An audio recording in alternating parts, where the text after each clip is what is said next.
और चलिए अब बात करेंगे यस बैंक की। यस बैंक के साबिक सीईओ राणा कपूर के खिलाफ लुकआउट नोटिस जारी कर दिया गया है। तलाशी के लिए ईडी की टीम भी मुंबई में उनके घर देर रात पहुंची। इस दौरान उनके बयान भी दर्ज किए गए।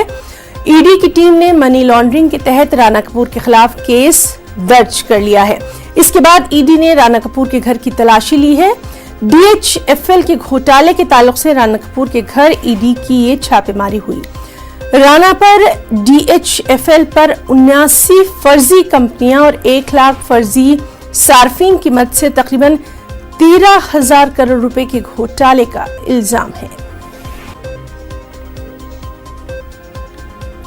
और चलिए सीधे रुख करेंगे दिल्ली का, जहां मौजूद है इस वक्त हमारे साथ हमारे साथी शंकर आनंद। शंकर, आपसे जानना चाहेंगे यस बैंक को लेकर लगातार ईडी की जो कार्रवाई है वो भी जारी है और इस सिलसिले में राणा कपूर के खिलाफ भी केस दर्ज किया गया है। मजीद तफसीलात। देखिए, सीबीआई ने यस बैंक से संबंधित एक मामला दर्ज किया था। दरअसल वो उस मामले की अगर बात करें तो यस बैंक का जो पैसा है उसको DHFL नाम की एक कंपनी में ट्रांसफर किया गया था और एक आरोप है कि उसी DHFL कंपनी से पैसा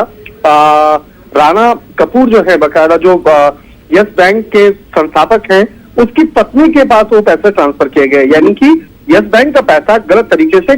उनको पहुंचाया गया। तो इस मामले में सीबीआई ने केस रजिस्टर किया था। उसी केस को आधार बनाते हुए ईडी ने PMLA एक्ट के तहत एक FIR रजिस्टर किया और उसी FIR मामले में कल देर रात में एक छापेमारी की प्रक्रिया शुरू हुई और मुंबई स्थित राणा कपूर का जो आवास है वहां पर ईडी की टीम लगातार देर रात तक वहां पर छापेमारी करते रही और इसके साथ ही राणा कपूर भी उस वक्त में अपने आवास पर थे, तो लिहाजा उस वक्त में उनसे पूछताछ की जा रही थी। एक तरह से कहा जा सकता है कि यस बैंक का जो मामला आज पूरे देश भर में छाया हुआ है, उस मामले की गंभीरता को देखते हुए ईडी इस मामले की तफ्तीश कर रही है और इस मामले में आने वाले वक्त में राणा कपूर और उससे संबंधित अन्य जो आरोपी हैं उनके खिलाफ एक ठोस कार्रवाई और बड़ी कार्रवाई को अंजाम ईडी दे सकती है। शंकर, आपसे ये भी जानना चाहेंगे लुकआउट नोटिस भी जारी किया गया है, इसके ताल्लुक से भी तकनीकी तौर पे बताइए।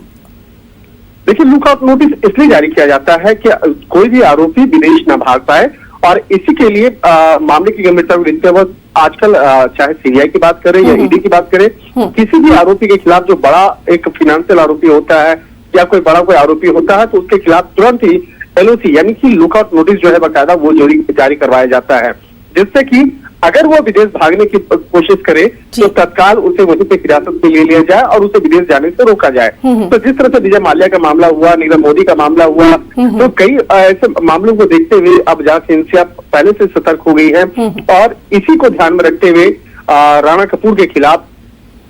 LOC यहाँ पे खोला गया जिससे कि वो विदेश न जा पाए। हालांकि राणा कपूर कल अपने आवास पर मौजूद थे जिस वक्त ईडी की छापेमारी हो रही थी और राणा कपूर के द्वारा वहां पे जरूर ये बताया जा रहा था कि वो जांच एजेंसी को मदद कर रहे हैं, लेकिन अब जल्द ही इस मामले में औपचारिक तौर पर नोटिस भेजा जाएगा राणा कपूर को और इस मामले में पूछताछ की जाएगी और राणा कपूर के साथ साथ उनकी जो पत्नी है उनको भी इस मामले में नोटिस भेज करके पूछताछ की जाएगी, जिससे कि इस मामले का जो है और भी ज्यादा पर्दाफाश हो सके। तो इस मामले में जो प्रक्रिया है वो बाकी है, इसलिए ईडी ने इस मामले पर LOC खुलवाया और लुकआउट नोटिस जारी करने के बाद इस मामले की अब जल्द ही नोटिस भेज करके उससे पूछताछ के लिए मुंबई स्थित ईडी के दफ्तर में बुलाएगी और वहां पर उससे पूछताछ की जाएगी। जी शंकर, आपका बहुत बहुत शुक्रिया अदा करना चाहेंगे तमाम तर तकनीकी जानकारी जिस तरह से आपने दी है और ये काफी अहम मामला है, लगातार इस पर हमारी नजर भी बनी हुई है।